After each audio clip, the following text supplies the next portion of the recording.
Welcome students. आज का जो हमारा टॉपिक है वो है एनर्जी। आज के इस टॉपिक में हम जानेंगे कि एनर्जी का कंसेप्ट क्या है फिजिक्स में। तो एनर्जी इज द कैपेसिटी और ability of a body to do work. यानी अगर किसी बॉडी में वर्क करने की एबिलिटी है, यानी कोई बॉडी किसी दूसरे बॉडी के ऊपर वर्क कर सकती है, तो हम कहते हैं कि इस बॉडी में एनर्जी है। If a body can do work we say that this body has energy, और in other words it has the capacity to do work. Energy जो है ये कोई ऐसी चीज नहीं है जो कि रियलिटी में एग्जिस्ट कर रहा हो, जैसे मैं और आप एग्जिस्ट कर रहे हैं। एनर्जी एक कंसेप्ट है, किसी बॉडी की एबिलिटी है। इसको आप लोगों ने अंडरस्टैंड करना पड़ेगा। तो जैसे आप लोगों की एबिलिटी होती है जंप करने की, कहीं जाने की, तो इसी तरह जो फिजिक्स के टर्म्स में जो वर्क करने की एबिलिटी होती है बॉडी को, उस एबिलिटी को हम कहते हैं एनर्जी। एक एग्जांपल के थ्रू एनर्जी को समझ लेते हैं। तो सपोज करो हमने कोई मूविंग बॉल ले लिया, एक बॉल हमने ले लिया जो कि मूव कर रहा है। तो ये जो बॉल है ये वर्क कर सकता है। किस तरह से वर्क कर सकता है? सपोज करो ये जो बॉल है ये इस डायरेक्शन में मूव कर रहा है। तो अगर ये बॉल किसी स्टेशनरी ऑब्जेक्ट के साथ या किसी मूविंग ऑब्जेक्ट के साथ टकराएगा अपने रास्ते में, सपोज करो इस कैन के साथ ये अगर टकराए, तो इस कैन के ऊपर ये जो फुटबॉल है ये फोर्स लगाएगा, और इस फोर्स के कारण ये जो कैन है ये इस डायरेक्शन में डिस्प्लेसमेंट कवर कर लेगा। तो फोर्स इनटू डिस्प्लेसमेंट क्या होता है? वो वर्क होता है। इस फुटबॉल ने वर्क कर लिया। ये जो एबिलिटी थी इसकी वर्क करने की, यानी इस फुटबॉल में या मूविंग बॉल में वर्क करने की एबिलिटी थी, तो हम कहते हैं कि इसके अंदर एनर्जी थी। अगर ये फुटबॉल स्टेशनरी होता, अपनी जगह पे स्टेशनरी होता, तो फिर तो ये इस कैन के ऊपर वर्क नहीं कर सकता था। तो मोशन की वजह से इसमें ये एबिलिटी आ गई, तो इसी एबिलिटी को हम कहते हैं कि ये क्या है, इसकी एनर्जी है। तो ability of a body to do work is called energy. The ball will exert force on the cane will move in the direction of force. So work is done by the ball on the cane. As the ball can do work, we say that it has energy. So energy is nothing but the ability of a body to do work. तो energy का जो unit है वो same work की तरह है, यानी work का जो यूनिट था पिछले लेक्चर्स में हमने देखा था कि वो था जॉल। तो एनर्जी का जो यूनिट है वो भी जॉल है। और मैं अगर आप लोगों से पूछूं कि एनर्जी का यूनिट जॉल क्यों है, यानी वर्क की तरह सेम क्यों है, तो ये बहुत सिंपल है, क्योंकि एनर्जी क्या है, बॉडी की एबिलिटी है वर्क करने की। तो आप इस तरह भी कह सकते हैं कि असल में एनर्जी वर्क ही है, तभी जो है वो एनर्जी का जो यूनिट है वो वर्क के साथ सेम यूनिट है, यानी दोनों का यूनिट जो है वो जॉल है। यानी एनर्जी को भी हम जॉल्स में मेजर करते हैं। एनर्जी जो है वो एक स्केलर क्वांटिटी है। ये कहना कि एनर्जी का डायरेक्शन क्या है, या ये कहना कि बॉडी की जो एबिलिटी है वर्क करने की वो किस डायरेक्शन में है, ये कोई मानी नहीं रखता, ये सेंसलेस है। तो इसी वजह से एनर्जी का कोई डायरेक्शन नहीं है, या एनर्जी को डायरेक्शन देना कोई मानी नहीं रखता, कोई यूजफुल ही नहीं है ये। तो इसी वजह से एनर्जी क्या है, एक स्केलर क्वांटिटी है, और एनर्जी सिर्फ मैग्नीट्यूड को पोजेस करता है। तो जो टाइप्स ऑफ एनर्जी अगर हम उनके बारे में बात कर ले, तो दो ब्रॉड कैटेगरीज है एनर्जी के, यानी एनर्जी को दो ब्रॉड कैटेगरीज में डिवाइड किया गया है। सबसे पहला कैटेगरी या सबसे पहला टाइप जो एनर्जी का वो है काइनेटिक एनर्जी, और दूसरा है पोटेंशियल एनर्जी। तो एनर्जी को हमने दो ब्रॉड कैटेगरीज में डिवाइड किया है, काइनेटिक एनर्जी और पोटेंशियल एनर्जी। इसके अलावा जितने भी फॉर्म्स है, जैसे कि हीट एनर्जी हो गया, इलेक्ट्रिकल एनर्जी हो गया, लाइट एनर्जी हो गया, साउंड एनर्जी हो गया, वो सारे कहीं ना कहीं इन दो कैटेगरीज के अंदर आते हैं। जैसे इलेक्ट्रिकल एनर्जी हो गया तो वो पोटेंशियल एनर्जी का एक फॉर्म है। जब हम काइनेटिक एनर्जी को पढ़ लेंगे और पोटेंशियल एनर्जी को पढ़ लेंगे, तो आप लोगों को थोड़ा सा महसूस हो जाएगा, फील हो जाएगा कि ये जो फॉर्म्स है ये इन दोनों के अंदर आते हैं। बाकी जब आप लोग इन फॉर्म्स को आगे जाके पढ़ेंगे तो आप लोगों को रियलाइज हो जाएगा कि ये जो फॉर्म्स है ये इन दो फॉर्म्स के अंदर ही लाई कर रहे हैं। तो सबसे पहले बात करते हैं काइनेटिक एनर्जी के ऊपर। तो काइनेटिक एनर्जी जो है वो है the energy possessed by a body due to its motion. Motion की वजह से बॉडी में जो एनर्जी होती है हम उसको काइनेटिक एनर्जी बोलते हैं। यानी अगर कोई बॉडी मूव कर रही है, जैसे प्रीवियस एग्जांपल में हमने एक फुटबॉल को देखा जो कि मूव कर रहा था, तो अगर वो फुटबॉल स्टेशनरी होता यानी अपनी जगह पे होता तो वो किसी बॉडी के ऊपर वर्क नहीं कर सकता था।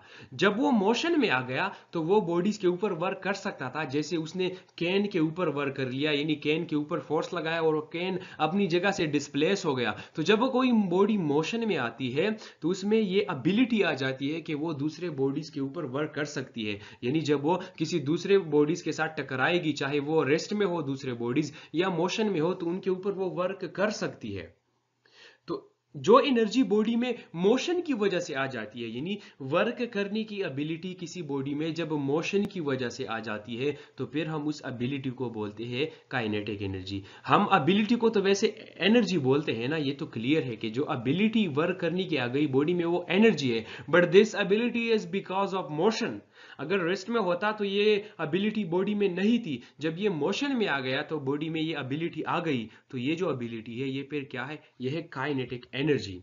So this ability is because of motion of a body, or the ability of doing work is possessed by the body because of its motion. So this is kinetic energy, or we can say that the body possesses kinetic energy. तो example इसके हो सकते हैं moving car हो गया, बाल हो गया, बर्ड हो गया, सारे जो है वो काइनेटिक एनर्जी को पोजेस करते हैं, क्योंकि ये सारे बॉडीज जो है जब मोशन में आएंगे तो ये वर्क कर सकते हैं और ये work because of their motion कर सकते हैं। तो ये जो एनर्जी पोजेस कर रहे हैं ये काइनेटिक एनर्जी होगी। तो जो काइनेटिक एनर्जी की इक्वेशन है उसको डिराइव करने से पहले हम इस इक्वेशन का फील लेंगे। तो हमने दो बॉडीज कंसीडर कर ली, एक क्रिकेट बॉल है और एक कार है, और हमने ये क्राइटेरिया रखा कि दोनों सेम स्पीड से जा रहे हैं, यानी बॉल की जो स्पीड है कार की भी वही स्पीड है, दोनों सेम स्पीड से जा रहे हैं। तो अगर मैं आप लोगों से एक सवाल पूछूं कि क्रिकेट बॉल को रोकना आसान होगा या कार को, किसको स्टॉप करने में हमें ज्यादा वर्क करना पड़ेगा, तो आप लोगों का आंसर होगा यस, कार। कार को रोकने में या कार को स्टॉप करने में हमें बहुत ज्यादा वर्क करना पड़ेगा। क्यों? क्योंकि जो कार है उसका मास ज्यादा है, तो ये मोशन में है और मोशन को हम स्टॉप कर रहे हैं, यानी इनमें काइनेटिक एनर्जी है। तो काइनेटिक एनर्जी किस में ज्यादा है? कार में ज्यादा है, क्योंकि कार का मास ज्यादा है। तो समवट जो काइनेटिक एनर्जी है वो मास के ऊपर डिपेंड कर रहा है। दोनों मोशन में है, दोनों मोशन में है, दोनों काइनेटिक एनर्जी पोजेस कर रहे हैं। किसके साथ ज्यादा काइनेटिक एनर्जी है? ज्यादा मास वाले के साथ, क्योंकि ज्यादा मास वाले को स्टॉप करना बहुत मुश्किल है, उसके ऊपर हम ज्यादा वर्क करेंगे उसको स्टॉप करने में। तो इस केस में हमने क्या किया कि दो क्रिकेट बॉल ले लिए, यानी हमने मास को सेम रखा।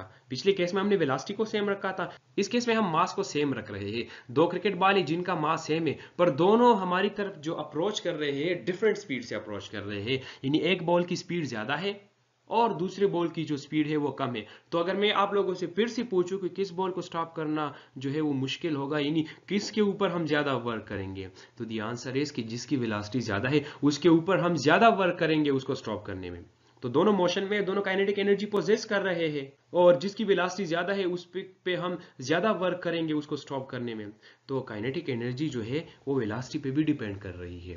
तो हमने इन दो एग्जांपल से ये फील कर लिया कि जो काइनेटिक एनर्जी है वो मास और वेलोसिटी पे तो डिपेंड कर रहा है। अभी हम जाएंगे प्रॉपरली इक्वेशन को डिराइव करेंगे।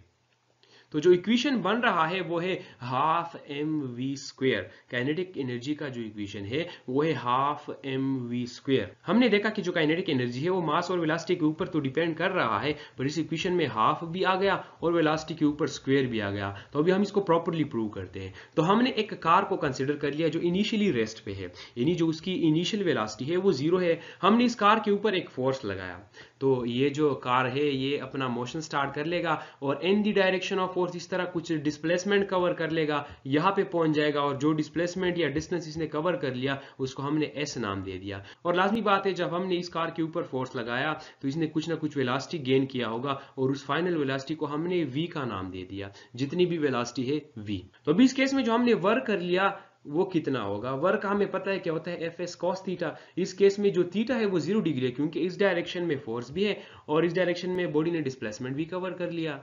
तो cos 0 1 के बराबर होता है, और एफ एस को अगर हम 1 से मल्टीप्लाई कर देंगे तो हमारा वर्क डन बन जाएगा F S.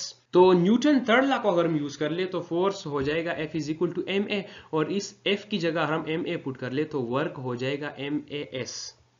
W is equal to m a s. अभी जो है हम क्या करेंगे, थर्ड इक्वेशन ऑफ मोशन को यूज करेंगे। Third equation of motion is 2as equals to vf square minus vi square.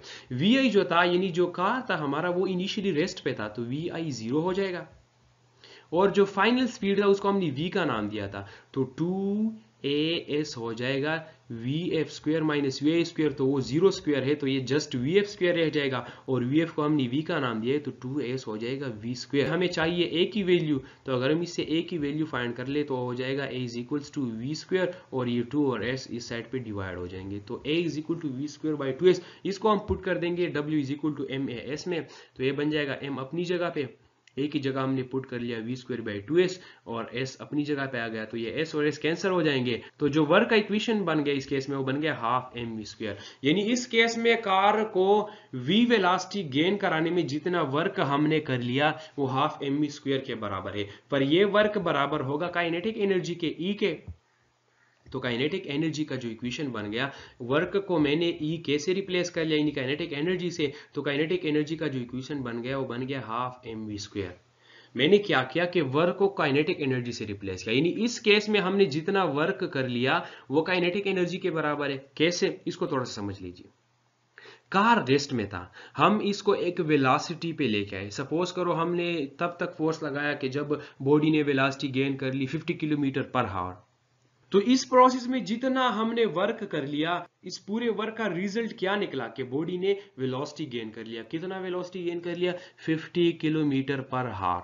अभी अगर हम इस कार को छोड़े इसी जगह पे, आया ये कार उतना वर्क नहीं करेगा जितना हमने इस कार को ये वेलोसिटी गेन करने में कर लिया।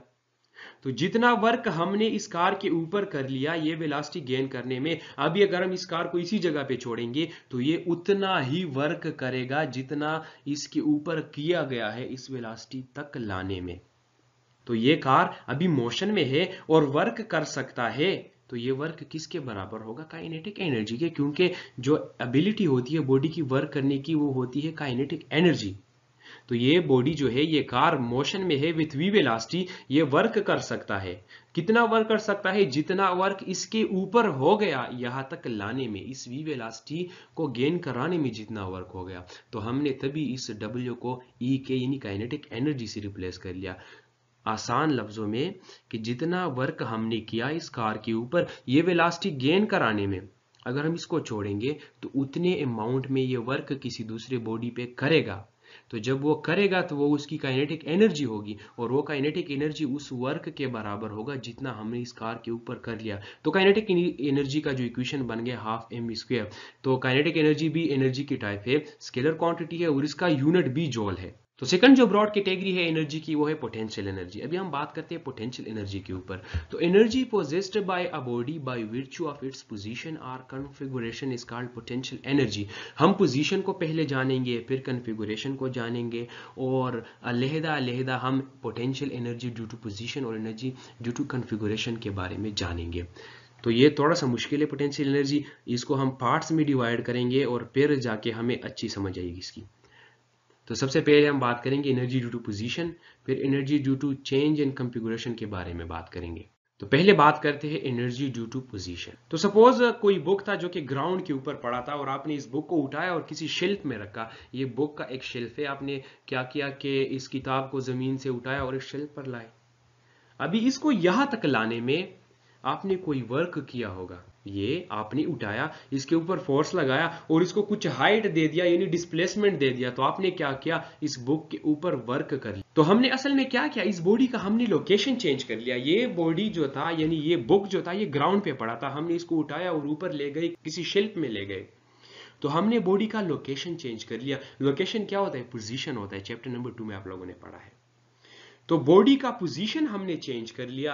तो पोजीशन को जब हम चेंज करते हैं यानी एक जगह से दूसरी जगह जब हम बॉडी को ले जाते हैं, एक पोजीशन से दूसरी पोजीशन, रेफरेंस पोजीशन से, जो पोटेंशियल एनर्जी के लिए रेफरेंस लिया जाता है वो अर्थ ही लिया जाता है in most of the cases. तो इस केसेस में हमने इस बॉडी के ऊपर वर्क डन कर लिया। अभी ये वर्क डन इस बॉडी में स्टोर हो गया, यानी ये बॉडी अभी किसी दूसरे ऑब्जेक्ट के ऊपर वर्क कर सकता है। किस तरह, सपोज करो ये बुक यहाँ से गिर गया किसी ग्राउंड के ऊपर, किसी ऑब्जेक्ट के ऊपर, हमने वो ऑब्जेक्ट इस केस में कंसिडर कर लिया ये नील, सपोज ये बुक इस नील के ऊपर गिर गया, तो ये जब बुक इस नील के ऊपर गिरेगा तो इस नील के ऊपर फोर्स लगाएगा, जिसकी वजह से ये नील डाउनवर्ड इस तरह से जमीन के अंदर चला जाएगा, यानी कुछ डिस्प्लेसमेंट कवर कर लेगा in the direction of force, the nail will be driven in the ground. तो इस बुक ने क्या किया, अभी वर्क कर लिया। ये अगर अर्थ के ऊपर होता तो ये नील के ऊपर वर्क नहीं कर सकता था। जब हमने इसका लोकेशन चेंज कर लिया और थोड़ा सा ऊपर इसको ले गए, अब ये वर्क कर सकता है। तो जब हम बॉडी का पोजीशन चेंज करते हैं, यानी पोजीशन की वजह से बॉडी जो वर्क कर सकती है, उसको हम बोलते हैं उसका potential energy. The book did work because of its position, so it possessed potential energy. Body को हम ऊपर ले गए, उसका पोजीशन चेंज कर गए, तो बॉडी में वर्क करने की एबिलिटी आ गई। जब हम पोजीशन चेंज करते हैं और बॉडी में वर्क करने की जो एबिलिटी आ जाती है, उस एबिलिटी को हम फिर पोटेंशियल एनर्जी बोलते हैं। तो एनर्जी ड्यू टू पोजीशन को आप लोग समझ गए। अभी बात करते हैं एनर्जी ड्यू टू कन्फिगुरेशन के बारे में। तो सबसे पहले कन्फिगुरेशन को समझ लेते हैं। कन्फिगुरेशन बोलती है अरेंजमेंट ऑफ एटम्स, यानी कोई मटेरियल है उसके अंदर एटम्स किस तरह से अरेंज है, सिंपली उसका स्ट्रक्चर कैसा है।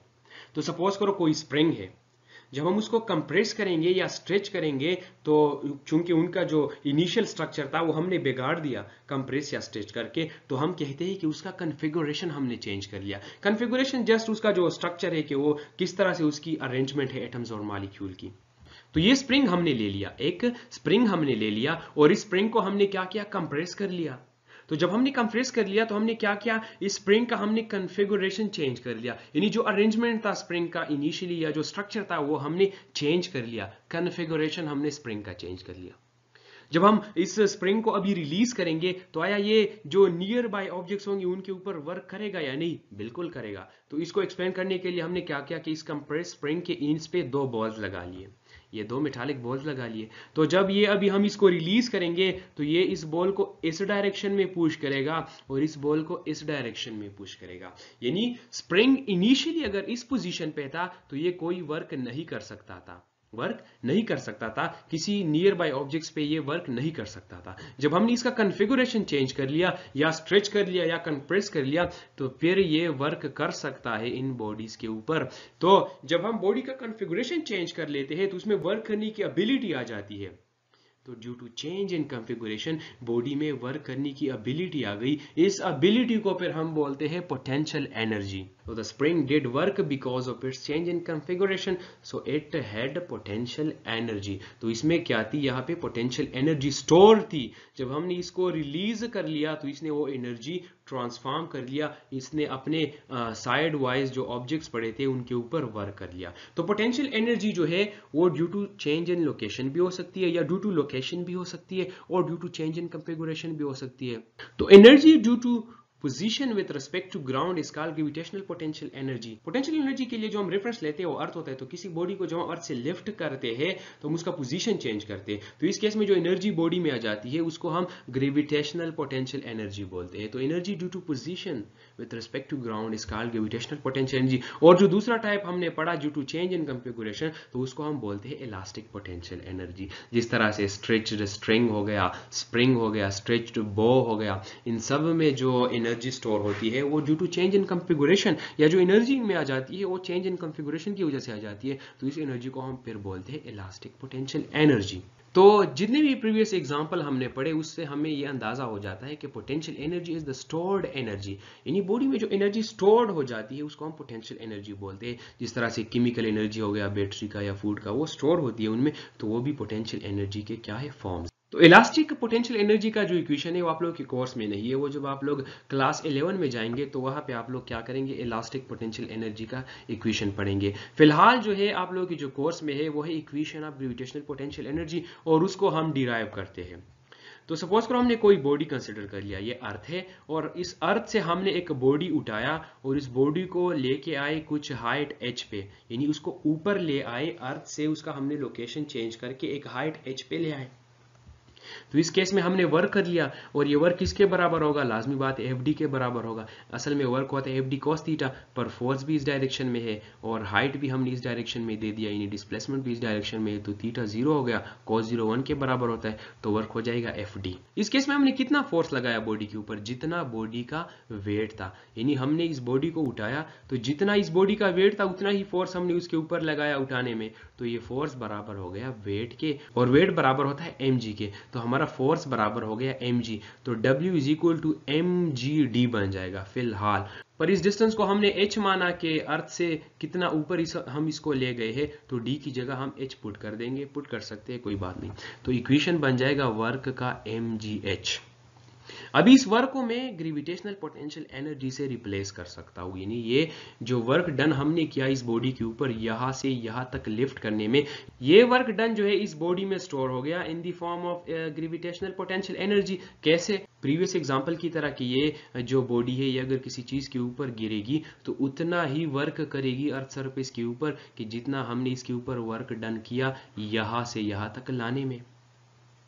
तो हम वर्क डन को ग्रेविटेशनल पोटेंशियल एनर्जी से रिप्लेस कर सकते हैं, क्योंकि ये जो बॉडी है जिस पोजीशन पे है वहां से अगर हम इसको लिफ्ट करेंगे तो ये वर्क कर सकती है, इसमें एबिलिटी है वर्क करने की, और ये एबिलिटी ड्यू टू लोकेशन है इसमें, तो इस वजह से हम इस वर्क डन को ग्रेविटेशनल पोटेंशियल एनर्जी से रिप्लेस कर सकते हैं, और W is equal to mgh बन जाएगा, E gravitational potential energy is equal to mgh, यानी ग्रेविटेशनल पोटेंशियल एनर्जी का जो इक्वेशन बन गया वो mgh बन गया। तो ग्रेविटेशनल पोटेंशियल एनर्जी और जो काइनेटिक एनर्जी है इनके ऊपर हम एग्जाम्पल जो है वो करेंगे नेक्स्ट वीडियो में। तब तक आप लोग क्या करें कि अपने बुक को उठाए और उसमें इस एनर्जी के टॉपिक को रीड कर ले। होप कि आप लोगों को अच्छी अंडरस्टैंडिंग आ जाएगी इस टॉपिक की।